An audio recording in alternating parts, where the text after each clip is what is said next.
Welcome to the Midnight Matinee with your host and hostess, Robert and Angie Curtis. Welcome, everyone, to the July 4th edition of the Midnight Matinee. Yep. We're going over a July 4th movie. Yep, you know how we like to keep on those holiday horror movies. And so we were thinking, let's do one for 4th of July. So, you go through, I'm looking, what's good for 4th of July? And there was, Return of the Living Dead. Which is a July 3rd movie. July 3rd. There is The Purge, which is interesting. What was it? Those Uncle Sam movies, which I've never seen any of those. I haven't seen any of the Purge movies, so. Yeah, we haven't. But anyway, we thought, what is the epitome? Well, and there was also, Independence Day, but I don't know if I really. That's not a horror movie. That's an action movie. Yeah, there's sci-fi. I don't know. I was thinking, what epitomizes the 4th of July? What makes you think patriotic and just, that? Yeah. So I'm going to read the synopsis and see if y'all can figure. Read the synopsis and you can guess what movie it is the 4th. It's a July 4th movie. Best 4th of July horror movie. When a young woman is killed by a shark while skinny dipping near the New England tourist town of Amity Island, Police Chief Martin Brody wants to close the beaches. But Mayor Vaughn overrules him, fearing that the loss of revenue would cripple the town.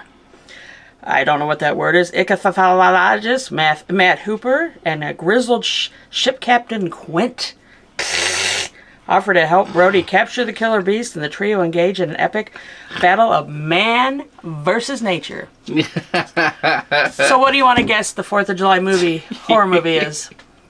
Anybody got a guess? Dun, dun, dun. Somebody did dun, dun, dun. Yes. Jaws. Jaws, of course. I thought you were going to leave out the shark in the beginning of the synopsis. Oh yeah, we should have done that. A skinny dipping woman was killed in the ocean, right? Not killed by a shark, because the first sentence gave it away, right? Yeah, but yeah, I never really thought of Jaws as being a July 4th horror movie, really. Yeah, but it is one of those ones that stands the test of time. Right. We watched it again last night. It's always a good movie. In fact, every time I watch it, I see something new. Yeah. Like, I was like, I didn't notice that before. Yeah. But. Yeah, there was a scene with a shooting star in it that they caught from 2 different angles, and it kind of like, I'd never noticed that in the movie before. Yeah, when it's going across the background. Yeah, they had a boat filming their boat from this side and one filming this side, and both of them caught it in the frame, so they used it in back-to-back scenes when they edited it. So it looked like almost like a meteor shower. It was really cool. I don't know why I never noticed that before. Yeah, well, and of course it's the top of the line. I mean, 4th of July. Yeah.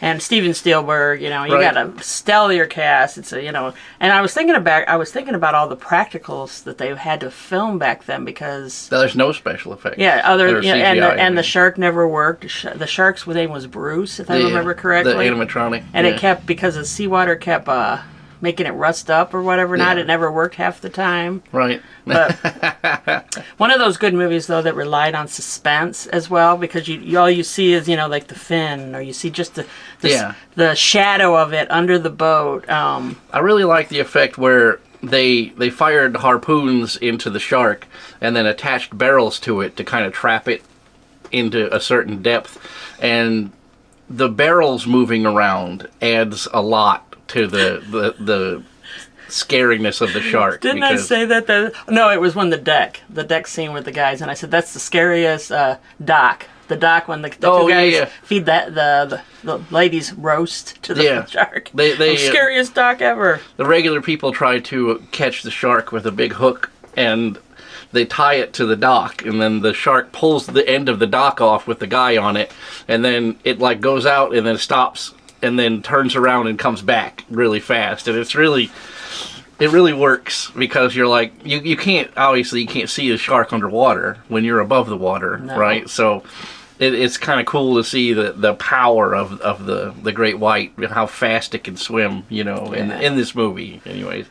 Well, and this movie came out in 1975, and like Salem's Lot, was another movie that ruined my childhood. Yes, exactly.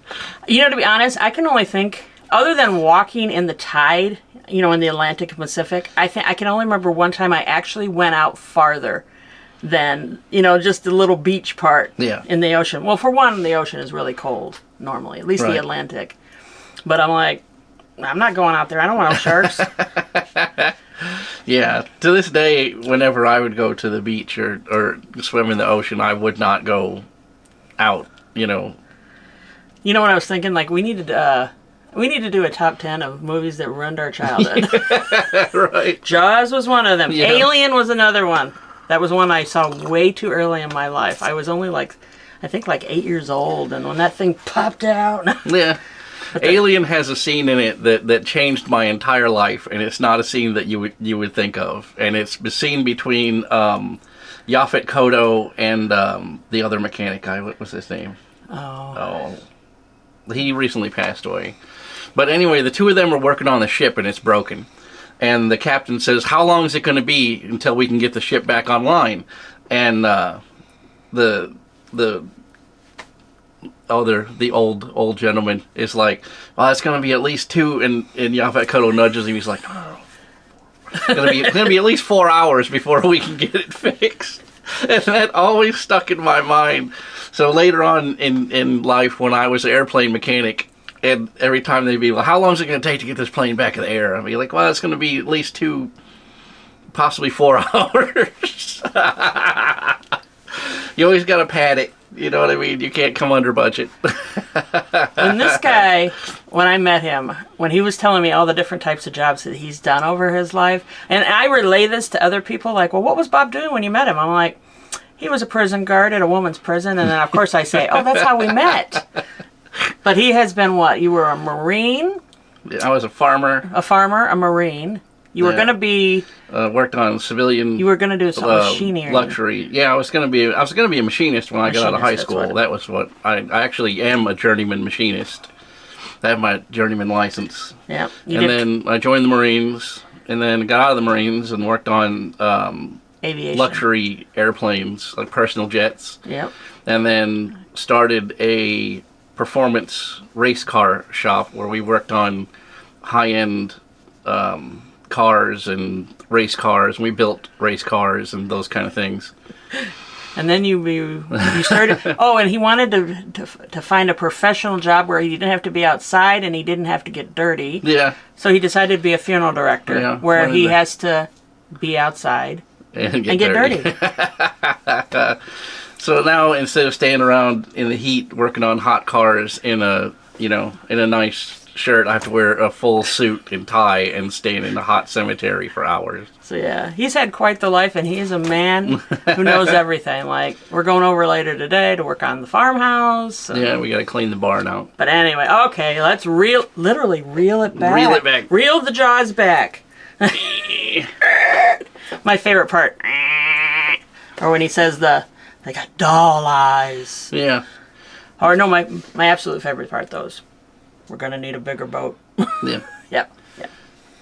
What does he say? Man goes into cage.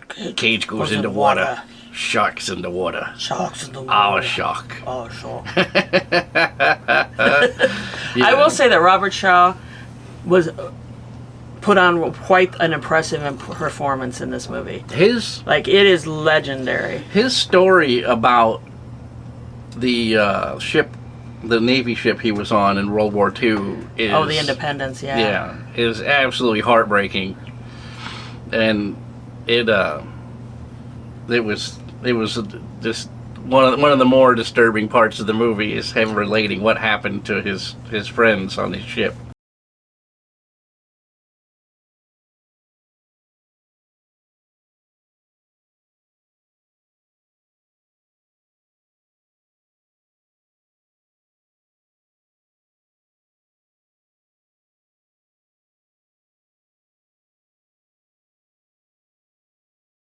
Well, it was they were having such a jovial moment, and then they had this, it was like a very sombering about how dangerous the sea is. Yeah. And, that performance is just amazing. And you got Roy Scheider, which I didn't really, we had lost Roy Scheider, Robert Shaw. Is Richard Dreyfuss with us? I can't remember. He's still alive. Okay, so we still have Richard. I just saw him for the anniversary thing he was talking about it. But yeah, just amazing.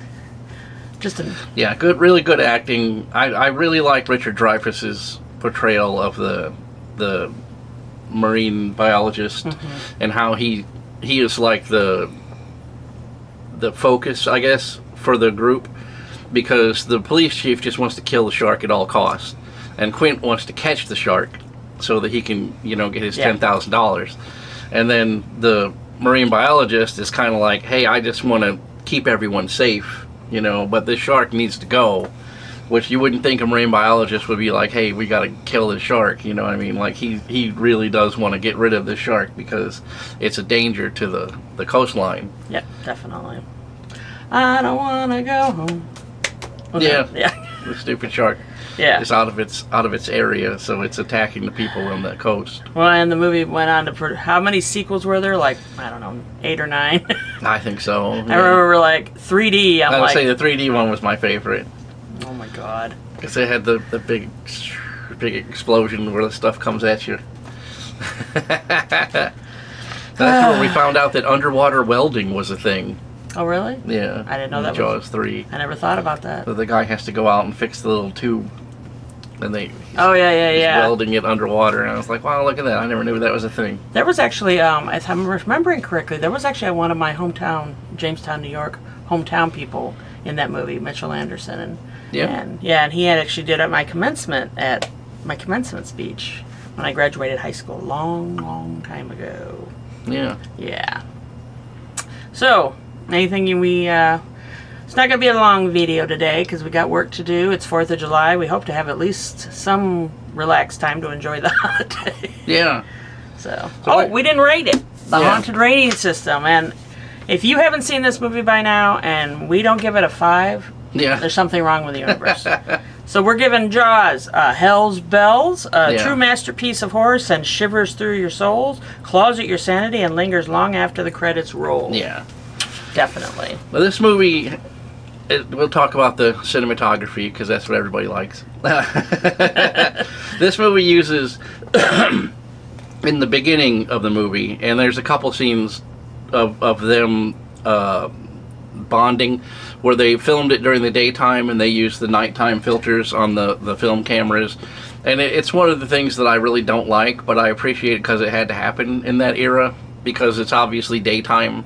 And even when in the first scene where the Skinny Dipper is out swimming in the ocean, the sun is in the shot. Yeah, you can see it kind of on the horizon. Yeah, so you're like, well, I mean, were we supposed to believe that's the moon somehow? Or well, like, and they showed it was like a setting thing, but I thought it started with it was actually dark, wasn't it? Where they were all having the bonfire. Am I like? Well, no, it's supposed to be nighttime the entire time, but they film it with that filter that makes it look like it's dark. To get the film underexposed, but in that scene you can see the sun in you're like, why did we do this? I guess maybe they thought they were going to fix it in post or whatever. I'm surprised that because we watched the Apple version.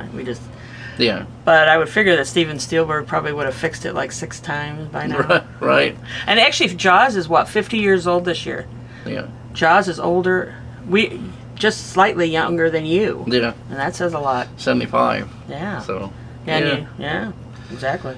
But this is famous for the dolly pulls, where they flip the focus ring real fast and then push the dolly cart towards the actor. So really, your view doesn't move, but the background like crashes against the person. You lose all of your depth of field, and it makes that shock, kind of impression. So it's like the blood leaving your body because you're having a fear, and that's where that's one of the first movies to use that, where they shove the dolly towards the actor and then the cameraman whips the ring real fast so that it stays in focus, but then it makes the background kind of rush up to the actor. Wiki Bob knows all. Yeah.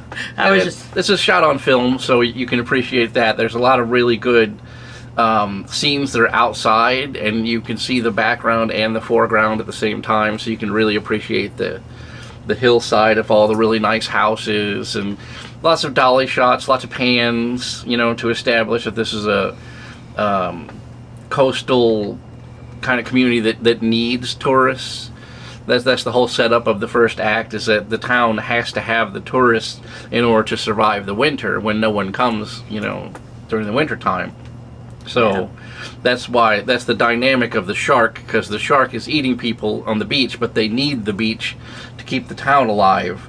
So you have the government trying to push the police chief to keep the beach open so they can make their money. At the same time, the shark is killing people out in the ocean, so it has that back and forth dynamic. Where's the conflict? They always say, right?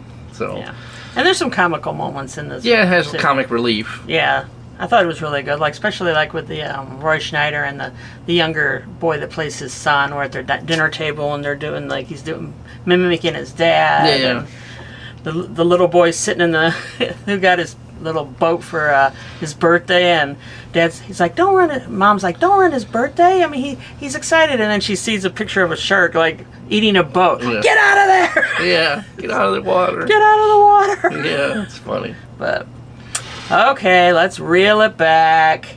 So I guess, as we said, hell's bells to Jaws. We hope you have a happy 4th of July. Yep. Be safe. Don't blow any fingers off, and maybe next year we can watch The Purge. Yeah, maybe we'll watch The Purge. We'll do a Purge marathon next year. I don't know. Is that one of those ones that's gratuitously violent for violence sake? So, I don't know. Anyway. It's very gratuitously. Okay. We'll see you next time on the Midnight Matinee. Here's Todd. Bye. See ya. You've been watching the Midnight Matinee, brought to you by the Veritas Project. So when the clock strikes 12, grab your tickets for the next episode of the Midnight Matinee.